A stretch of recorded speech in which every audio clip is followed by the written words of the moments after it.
Hi everybody, very warm welcome to the channel and I am your English educator Shipra Mishra and I hope you guys are doing fine.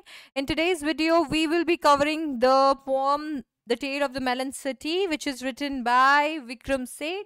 तो जल्दी से Vikram Seth OP कर देंगे comment section के अंदर।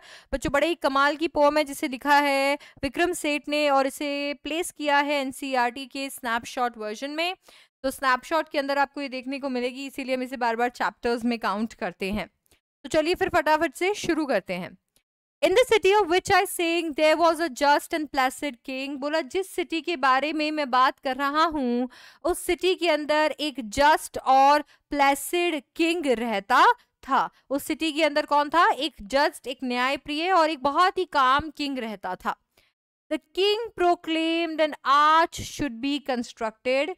King ने declare किया कि एक आर्च जो है वो आप कंस्ट्रक्ट कर दीजिए, बना दीजिए। That triumphally word comes from triumph का मतलब होता है जीतना। Would span the major thoroughfare to verify spectators there. ये जो आर्च आप बनाएंगे ये हमारे सिटी की खूबसूरती बढ़ाएगा। भाई ऐसे लोग जो सिटी में आते हैं, सिटी को देखते हैं, सिटी में रहते हैं, ठीक है, तो ये एक अलग ही नज़ारा देने वाला है उन सारे लोगों को। ये खूबसूरती जो है वो बढ़ा देने वाला है हमारे सिटी की। तो एक आर्च जो है वो तुरंत ही बना दिया जाए। ठीक है, तो उन्होंने क्या किया? बोला एक आर्च यहाँ पर बनवाओ। चलो आगे देखो। The workman went and built the thing they did so since he was the king। अब यहाँ पे वर्कमैन को जैसे यहाँ पे ऑर्डर मिला कि आपको क्या करनी है, आपको आर्च बनानी है, तो फटाफट से काम में लग गए और उन्होंने आर्च बना दी। अरे क्यों नहीं बनाते? आखिरकार ऑर्डर किसने दिया था? महाराजा ने। The king wrote down the thoroughfare to verify spectators there। अब इतने में किंग ने सोचा यार चलो अभी मेरे को भी चलना चाहिए, मैं भी तो देखूं जरा ये आर्च कैसे बनी है, हाँ कैसी दिखती है, कैसे शोभा बढ़ाती है सिटी की। Under the arch he lost his crown, the arch was built too low। अब बच्चों जो आर्च बनाई गई थी वो काफी छोटी बनाई गई थी और इसी वजह से अंडर द आर्च, उस आर्च के नीचे उसका क्राउन जो है वो टकरा गया। अब उसका क्राउन टकराकर गिर गया क्योंकि आर्च बहुत ही लो थी। A frown appeared on his placid face। अब उसका वैसे तो फेस हमेशा बहुत ही काम रहता था, बहुत ही काम, पर अब जब उसका क्राउन नीचे गिर गया था तो उसकी शक्ल पे 12 बज गए थे। उसके आईब्राउज जो है वो एकदम से ऐसे हो गए थे, गुस्से में आ गया था। उसका फेस काम से गुस्सैल हो गया। The king said, "This is a disgrace. The chief of the builders will be hanged." King ने कहा अपमान, घोर अपमान। जो चीफ ऑफ बिल्डर्स है उसे अभी के अभी टंगा दिया जाए, अभी के अभी फांसी दे दी जाए। The rope and gallows were arranged। अब यहाँ पर चीफ ऑफ बिल्डर्स ने क्या बोला? चीफ और बिल्डर्स को के लिए क्या बोला कि इसको अभी क्या कर दिया जाए? फांसी दे दी जाए। अब यहाँ पर उसे फांसी देने का पूरा इंतजाम किया गया, पूरा फंदे वंदे लाए गए ताकि ये फटाफट से चीफ ऑफ बिल्डर्स को क्या कर दिया जाए? फांसी दे दी जाए। ठीक है भाई, इसके बाद क्या हुआ देखो। The chief of builders was led out. He passed the king. He gave a shout. "Oh king, it was the workman's fault." "Oh," said the king and called a halt। अब चीफ ऑफ बिल्डर्स बेचारा ले जाया जा रहा था, उसको ले जाया जा रहा था कि वो रुका और इसने कहा अरे किंग ये मेरी क्या गलती है, वर्कमैन की गलती है। तो किंग ने कहा रुको। हॉल्ट का मतलब क्या होता है? रोक देना। हॉल्ट टू द प्रोसीडिंग, बोला रुको। Being just and placider now, he said, "I must have all the workmen hanged instead." अब वो तो न्याय प्रिय था, अब ये तो अन्याय हो जाता ना कि वो चीफ ऑफ बिल्डर्स को टंगा रहा था, है ना, उनको फांसी कर रहा था। तो उसने कहा गलती किसकी? वर्कमैन की। वर्कमैन की गलती, वर्कमैन को फांसी की सजा दो, उन्हें टंगाओ, उनको फांसी पर चढ़ाओ। The workman looked surprised and said, Oh king, you do not realize the bricks were made of the wrong size. अब बेचारे वर्कमैन ने बोला, यार इतने सारे मजदूरों ने बोला आज तो हमारा आखिरी दिन है, हमें तो फांसी दे रहा है ये। उन्होंने किंग से बात की और कहा, अरे आपको समझ नहीं आ रहा है क्या? ये छोटी इसके लिए बनी है क्योंकि इसमें लगने वाली ईंटें गलत साइज की थी। अब ईंट ही गलत साइज की होगी तो इसमें हम क्या करेंगे? हमको तो सिर्फ और सिर्फ आँच बनाने के लिए बोला था, हमें क्या पता कि ईंट का गलत साइज होगा। Summon the masons, said the king. The masons stood there quivering. तो इतने में किंग ने बोला, बुला के लेकर आओ ईंट बनाने वालों को। बेचारे मेसन्स आए, अब वो वहां पर एकदम कपकपाए। It was the architect, they said. The architect was summoned. अब उन्होंने बोला, महाराज हम तो ईंटें आर्किटेक्ट के कहने पर उसी साइज की बनाएंगे ना, तो आप आर्किटेक्ट को बुलाओ। आर्किटेक्ट को बुलाया गया, उसको भी बुलाया गया, बोला आ जाओ भाई। Well, architect, said his majesty, I do ordain that you shall be hanged. Said the architect, O king, you have forgotten one small thing. You made certain amendments to the plans when I showed them to you. The king heard this, the king saw red. In fact, he nearly lost his head. Architect आया, architect ने कहा, अरे अगर ऐसा है तो king को खुद को फांसी की सजा होनी चाहिए, क्योंकि मैंने ये सब कुछ आप ही के कहने पर तो करा। आप ही ने तो अमेंडमेंट्स यानी कि चेंजेस लाए थे प्लान में, इसी वजह से मैंने इस साइज की ब्रिक्स बनवाई और ये आज आपके सामने तैयार है। जैसे ही किंग ने ये सुना, किंग एकदम गुस्से में आ गए और अपना होश खो बैठे।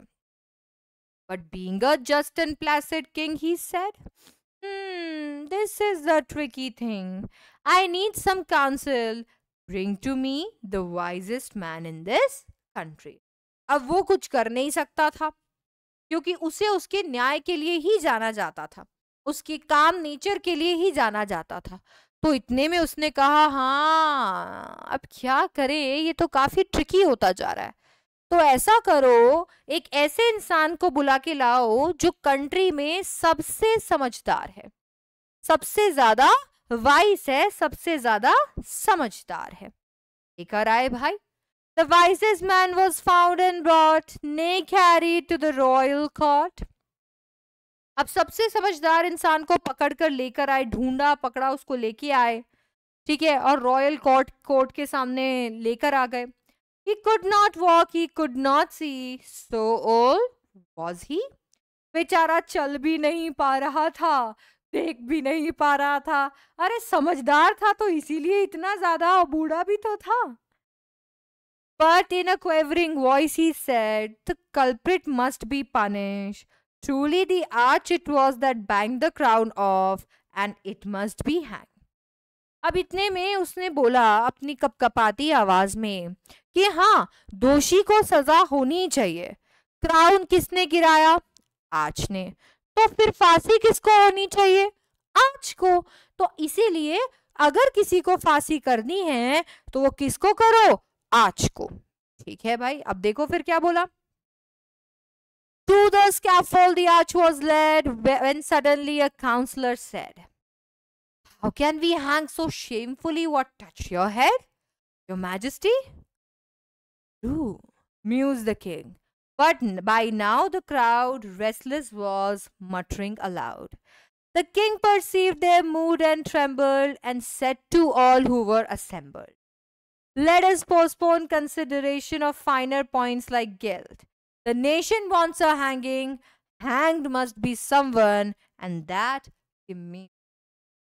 तो इतने में जैसे ही आर्च को लेकर जाया जा रहा था तो काउंसलर ने कहा, हम ऐसी चीज जिसने आपके सर को छुआ है उसको कैसे फांसी पर चढ़ा सकते हैं? ने कहा, हाँ भाई सही बात है।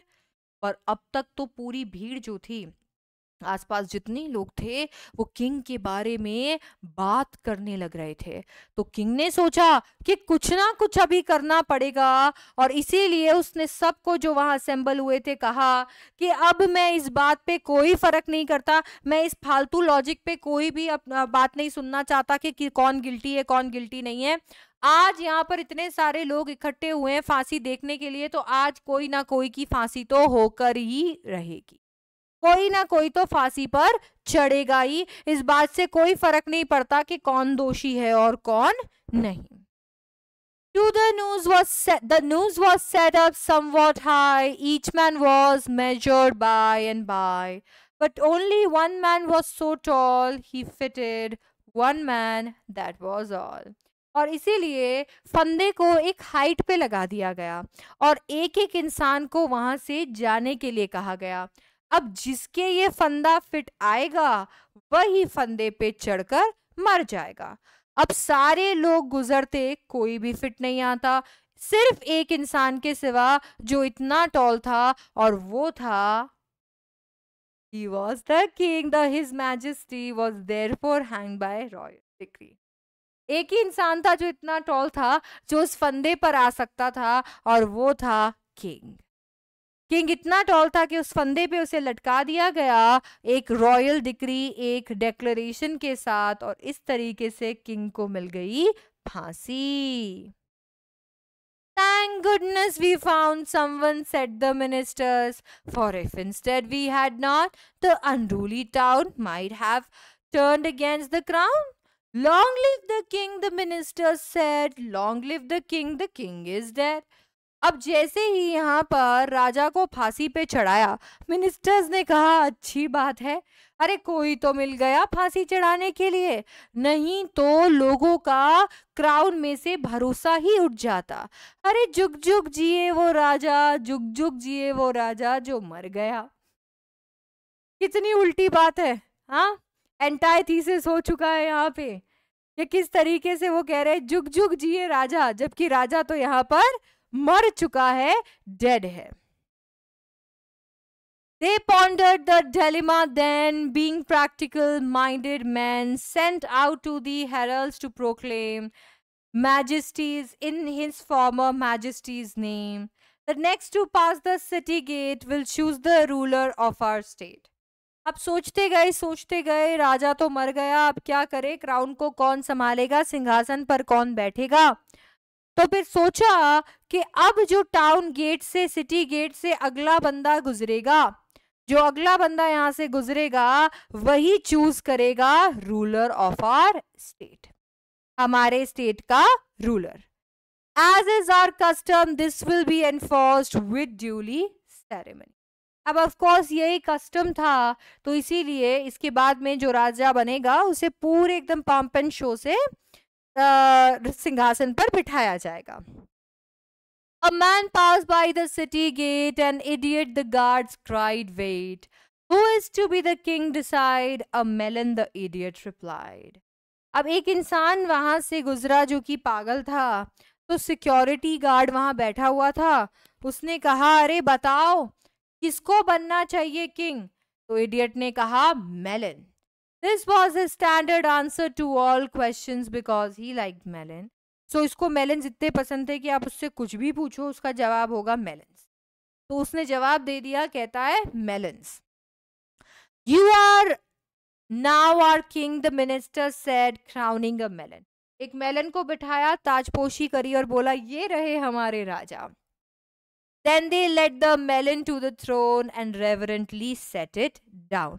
लेकर गए सिंहासन के पास और बड़े इज्जत के साथ उसे बिठा दिया। This happened years and years ago when now you ask the people, so your king appears to be a melon. अब ये न जाने कितने सालों पहले हुआ था।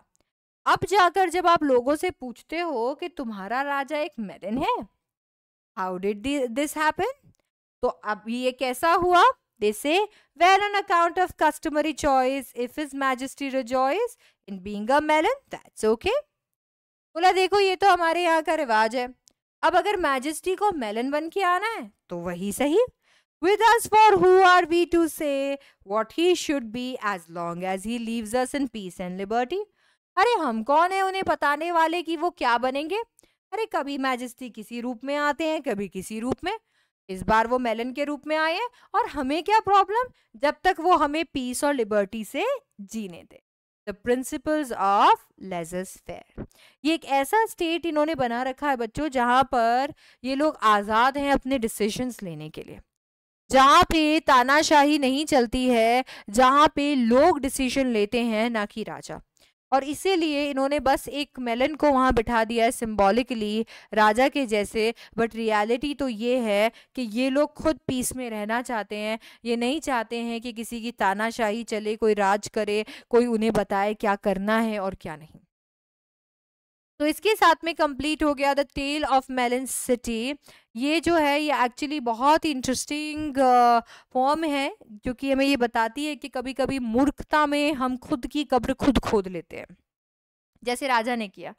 राजा ने मूर्खता में अपनी कब्र खुद खोद ली, उसके अहंकार की वजह से उसकी मौत हो गई। So with that I will see you in the next one. Thank you so much everyone for watching. Don't forget to like, share and subscribe. Bye bye.